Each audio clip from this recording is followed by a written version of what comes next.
In 1571, the Yucatan public became sick to the plague. One man tracked down a plant and alongside others, drank it.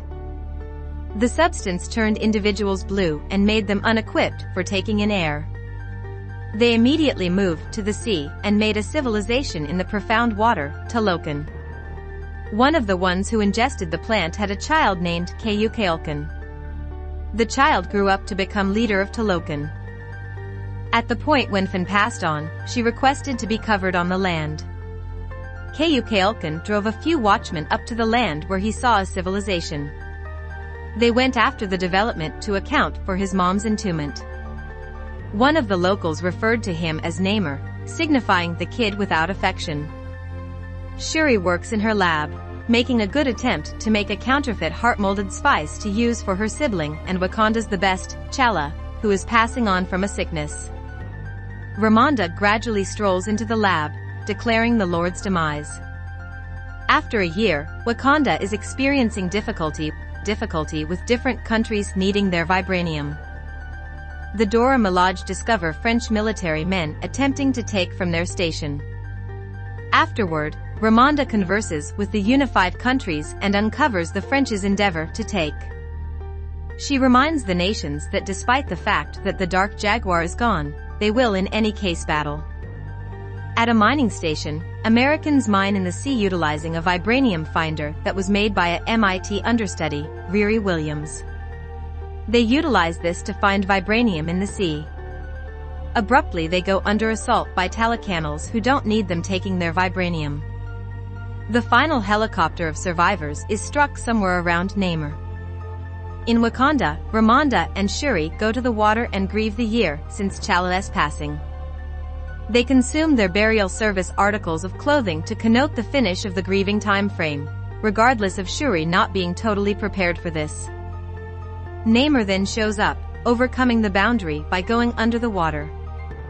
He uncovers to them the presence of Talokan and maintains that their assistance should prevent outsiders from taking vibranium. He additionally makes sense of that Wakanda isn't the main spot that has vibranium, Talokan has it as well. Ramonda berates him, stressed of his presence. He lets them know he will kill the researcher who created the machine and that they can help him, yet they can't impede him. Shuri and Okoye go to meet Everett Ross, who gives them the name and area of the youthful researcher, regardless of perhaps offering private data. Okoye and Shuri then go to Cambridge, Massachusetts to track down Williams. They follow her to her carport where she uncovers that she is dealing with an Iron Man-type shield. Notwithstanding, they are trailed by the FBI. The three move away, Okoye in a vehicle, Shuri in a cruiser, and Williams in her protective lair. Unexpectedly, they are met by Talakanals, Atuma, and Namora. A short conflict closes in Shuri and Williams getting caught. Ross shows up at the scene the following day and meets with his ex, Valentina Allegra de Fontaine. He additionally tracks down Kamoyo Dabs and conceals them. In Wakanda, Ramonda reproves Okoye for losing Shuri and fires her from her situation as Broad. Shuri and Williams awaken in Talokan. Namer shows Shuri the human advancement, attempting to persuade her regarding his beliefs, in any event, giving her his mom's wristband. Notwithstanding, she differs in killing Williams.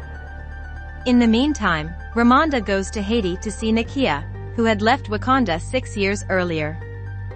She requests that Nakia track down Shuri for her. Nakia does a few spying and sorts out the area. She then, at that point, breaks Williams and Shuri out as Ramonda converses with Namer about his arrangement. They return to Wakanda, yet just for additional torture as Namer and his kin attack. They flood the city causing a full-scale war. Namer deals with all of the Wakandan vehicles prior to flooding the royal chamber holding Ramonda and Williams. Williams begins suffocating, so Ramonda swims to save her. She can get Williams to somewhere safe, yet just to suffocate simultaneously. Shuri grieves her mom's passing as Namer tells her she is sovereign at this point. He and his kin then, at that point, leave the country. In the interim, Allegra de Fontaine figures out that Ross has been speaking with Wakanda this entire time and has him captured. M'Baku converses with Shuri after the burial service and gives her ethical judgment that she shouldn't kill Namor. He then, at that point, tells her he will give lodging to the uprooted Wakandans following the assault. Shuri then utilizes Namor's mom's armband to make the counterfeit heart-formed spice, which at last works.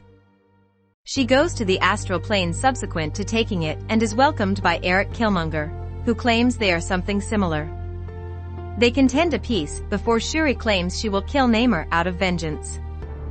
Shuri awakens and makes herself a suit. She then, at that point, drops into a gathering among M'Baku and the seniors as the Dark Puma. In readiness of the fight, Shuri and Williams understand that they could debilitate Namor by warming his body up to where it can't get oxygen.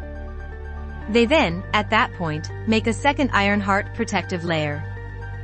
Shuri gives Okoye new reinforcement, acting similar as Iron Man's also, called the 12 p.m. Holy Messengers. Okoye initiates Annika to be separated of her two-lady group. In the sea, they utilize a vessel to bait the Talacanals into a snare. The fight initiates as Namor appears to acquire the upper hand. Notwithstanding, Dark Jaguar traps him in a regal claw contender as they remove off from the fight.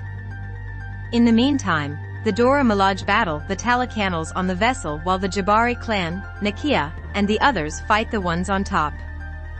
Ironheart and the 12 p.m. Holy Messengers deal with the airborne Talacanals. Dark Jaguar warms up the illustrious claw contender, debilitating Namor, however he starts to break out with his lance. Dark Puma shoots an impact from her vibranium gloves which detonates the entire boat, sending the two enemies into the island beneath. The two battle some more until Namor skewers Shuri.